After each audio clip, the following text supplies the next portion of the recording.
Ever dream of seeing your name in Forbes?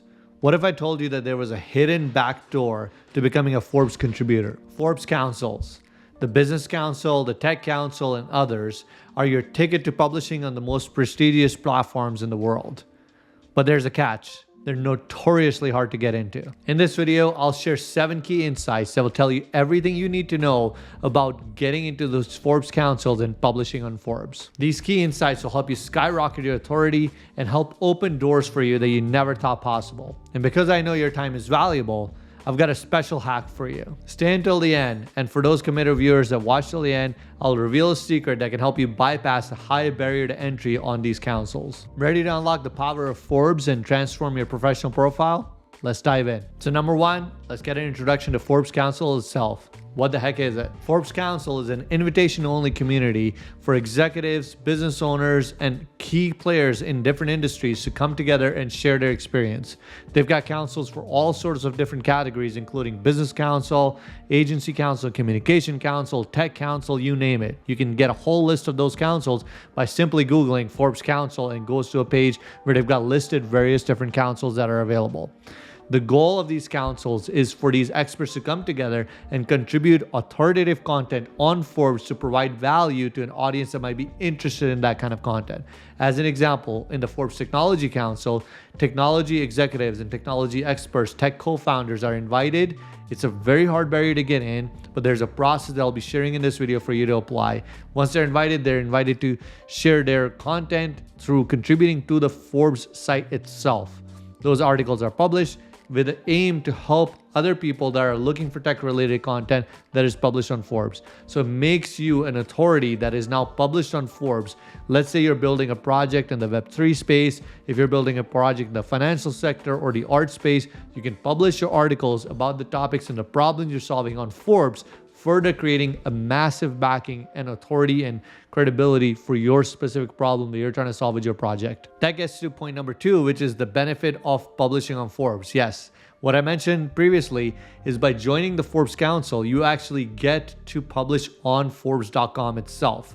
So the content that you're publishing is not on some offsite, not on a blog, not on Medium. It is going to be on Forbes.com. In fact, you can go check out a lot of the Forbes Council articles. So it gives you this ability, by the way. Projects and companies pay PR firms thousands of dollars. I got quoted at one point $100,000 to get published on Forbes. They're like, yeah, no freaking way, because there's Forbes Councils where you can apply, get accepted, and publish your article about the problems you're solving yourself. And once again, as I mentioned, it gives you authority to be able to get that credibility of being a Forbes published article about that specific problem that you're looking to solve. Other than being able to publish on the Forbes.com site, you also get an opportunity to network with other Forbes Council members, amazing exclusive networking opportunities with the Forbes Inner Circle, the Forbes team itself in many cases, and access to events and networking opportunities where you can further collaborate and grow your projects, your presence, your reach, whatever it is that you are building can get amplified because of the access that you have. As you've probably heard, it's not what you know, it's who you know that matters. And getting into Forbes Council is a great way to know the who's who of the industry that you're looking to disrupt and network and collaborate on some amazing developments. Yeah, whether it's something you're looking for venture capital for, whether it's something that you're looking for traction for or marketing, Forbes Councils is a great gateway to provide you that. Now that we've covered some of the benefits and what Forbes Council is, let's get into what it takes to get in. These are eligibility requirements for the Forbes Council. So I'll just read you directly from the Forbes Council site, which you can look up yourself as well and linked in the description below.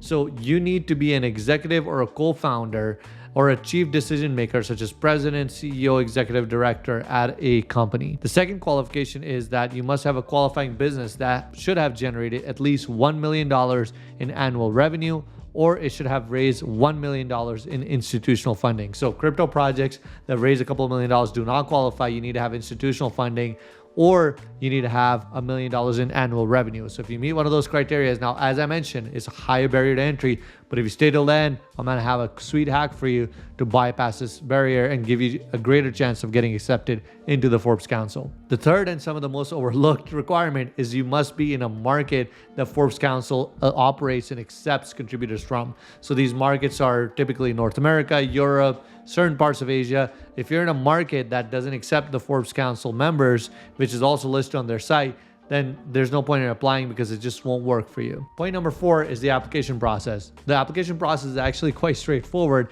but don't get too click happy. You don't want to submit the application until you've got all of your resources ready, because the application, all it takes on the site is just simply having your personal information ready, contact information, and business information, and you can submit it.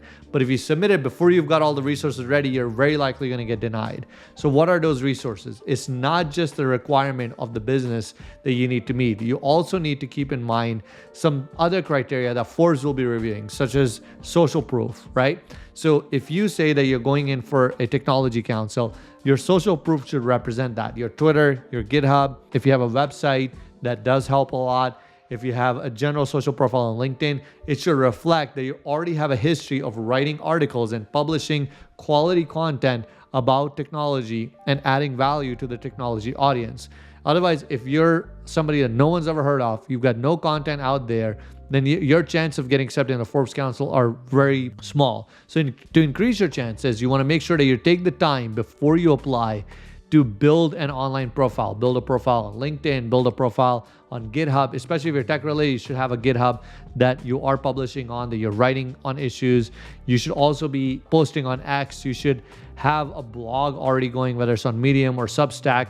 So these things are something that you want to prepare so you can submit them as part of your application as social proof that will be verified. The same thing applies as a business, as an artist, as a coach. You want to make sure that social proof is there, so when the Forbes team is going and reviewing your application, they don't just see crickets. They actually see backing of social proof, backing up what you are applying and submitting in your application. Now, once you've got all those details submitted ready, then you can simply go head over to the Forbes Council website, specifically council.forbes.com/qualify.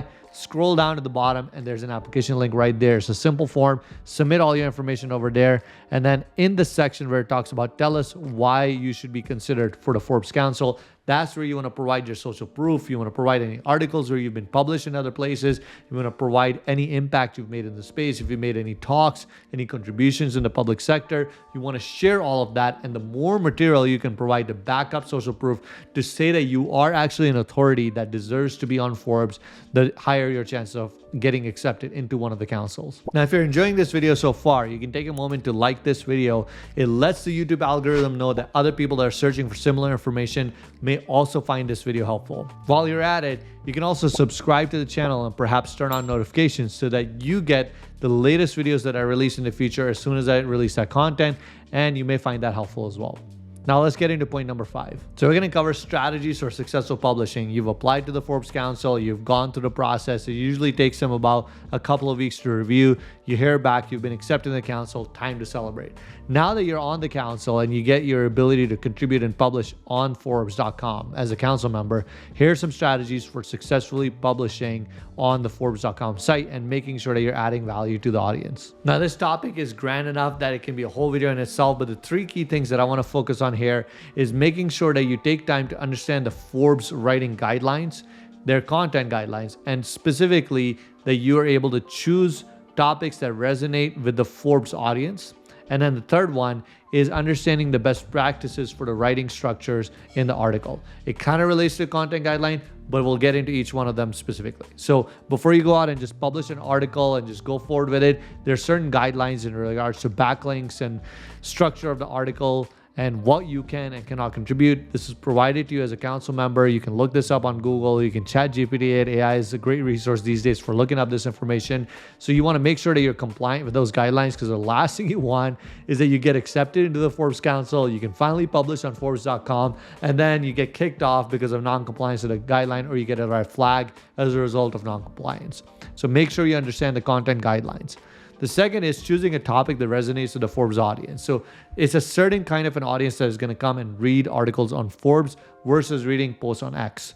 The way you write a post on X is not necessarily going to be the same way that you're going to be publishing an article on Forbes. So understanding what kind of audience is there, the easiest way to do that is to understand in your sector. Let's say you're in the technology council. You can go and see what other articles have been written out, which ones have done well, have gotten the most engagement, the most shares, what kind of comments are there, and also make sure that you can kind of resonate with the writing style. You can add your own spin and your own personality, but the general structure and the topics are going to be well established. There's also an opportunity to understand and connect with other contributors and other council members to collaborate on topics that they might be writing about. And then perhaps you can spin off of one of those topics and add value to the audience specifically. So somebody might write about the problems of interoperability in Web3, and you might talk about liquidity segregation in Web3. So it's kind of like jumping off of articles that are already written, that are doing well, and then using them as inspiration to write your specific article that can add value. Now, of course, you want to also be able to find a way to be able to inject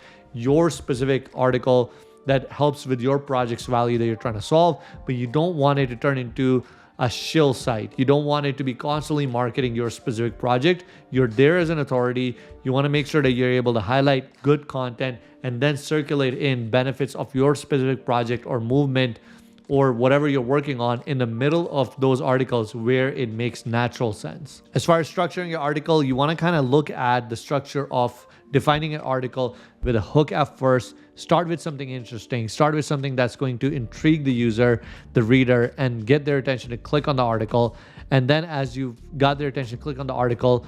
Don't make your articles clickbait. So don't start with a headline that's clickbaity and then not deliver value at all. Quickly, as the user's in the article, within the first few lines of the paragraph, you want to deliver value right there and inject curiosity into the user's mind, into the reader's mind, so that they understand that there's more value to be had by reading the rest of the article where you're going to provide the actual value. So starting with a hook, a nice title, hook to keep them engaged, to read the rest of the article, delivering value in the meat of the article. And then as you end the article, you might want to refer them to another article that you've written. This is called the end article sales pitch. So you might, as you wrap up your article, you might want to get them to another article that might be related to the topic that the reader might be interested in. There's a ton more tips in this section, as I mentioned, and there's perhaps a whole dedicated video that can be done on that topic. If you're interested in that, let me know in the comments. But let's get to point number 6, which is maximizing your Forbes Council membership. Not just writing articles, but what else you can do with it. So one of the amazing things about the Forbes Council membership, as I mentioned in the benefits as well, is the ability to engage with other council members. So you can interact with them, you can write articles together, you can interview another council member about their specific area of expertise. If somebody's on the Forbes Council, look at the requirement to get in. They've got a business that's generated $1 million in revenue at least, or they've got a business that has raised $1 million in funding. So somebody formidable, somebody that an investor thought highly enough to invest $1 million in them, or a set of investors, or customers saw highly enough to generate $1 million in revenue. So their stories should be told there. So you can interview other council members about success they've had and use that as inspiration to write valuable articles. You can also participate in expert panels as a result of being a council member. So being a council member can get you access to different events where you can participate as an expert on specific panels, being a Forbes Council member. This obviously works better if you've already started publishing a few articles on Forbes. And then of course, you can utilize the Forbes Council for professional development as well. Being a council member, you get access to resources that can help you in your professional development journey as a writer, as a technical, if you're in the technical council, because that's the niche I'm in, you can collaborate with other members. You can collaborate with Forbes directly to get access to other conferences where you have professional development opportunities, and you can speak on those conferences as a panel member too. Number 7, we come to ethical considerations. So this is perhaps one of the most important things to ensure that not only you don't get kicked off Forbes, but also that you're adding value and don't get wrecked in the process. I mentioned this slightly earlier as well, but you want to make sure you're maintaining authenticity. You don't just like write articles to write them. You want to find things that are interesting. And a really good concept that you can use for generating ideas for writing articles is the birdsong technique that I learned about from Ali Abdal's PTYA course. This technique talks about when you're on Twitter, when you're watching a YouTube video, when you are going about your day, if you see something or hear something interesting, you come across a video or a Twitter post that's interesting, you can copy the content of that post, save it in wherever your repository of notes is for idea generation. That way, when you come to think about ideas for writing articles, you're not starting from a blank slate. Actually, Picasso also is famously known for this technique that whenever he would start to paint something on a canvas, he would just take his pencil and then he would just like draw a line, so he's not having to deal with a blank canvas, because a blank canvas can be really intimidating. And then having this ability to like have a repository of ideas to start off with, to generate the research for an article that you might actually publish on Forbes is a lot more helpful than having to sit there and come up with ideas from scratch. We mentioned this earlier about making sure that you balance your personal brand with the reputation of Forbes and what value you're adding. So if every single article is just advertising your company, that's not going to look good. It's going to get you kicked off the Forbes Council real quick. So you want to make sure that you're balancing that. Of course, you want to be able to put out your brand and the value that your brand is providing, but also you want to provide value, keeping Forbes' reputation in mind to the audience in general. And then you want to make sure that you're not creating a conflict of interest, right? Like if you're on the Forbes site, maybe you don't want to publish articles that are overly representing Times Magazine or other magazines that might be competing with them, right? Nothing wrong with that in the other magazines, but if it's a competing entity, Business Insider, Times, what have you, you probably don't want to be advertising those publications as much on Forbes or at all for that matter. And you want to be Forbes specific content that you're putting out. I hope you really enjoyed the video. Now, here's the hack that I mentioned for those of you that stuck around till the end, as promised, to bypass the high barrier of entry to get into the Forbes Council. This hack is called the Forbes Legacy Pass. Now, Forbes has recently launched this Web3 initiative. This pass gives holders the ability of getting their name published in the Forbes magazine in the winter 2024 issue that's coming up. And this can serve as a stepping stone to becoming a Forbes Council member if you do not meet the other requirements that are quite a barrier to the entry. Now, I've created an in-depth video about the Forbes Legacy Pass that's showing up right here that goes into detail about how you can get a Legacy Pass and what it takes to get one, how to apply for that, and how you can use that as a shortcut to kind of get into Forbes Council as well. So if you're serious about publishing on Forbes, you might want to check that video out as well. And remember, in the world of business, visibility is key. So whether it's through a Legacy Pass or getting into Forbes Council, this could be a game changer for your business. Anyway, thanks for watching, and I'll see you in the next video.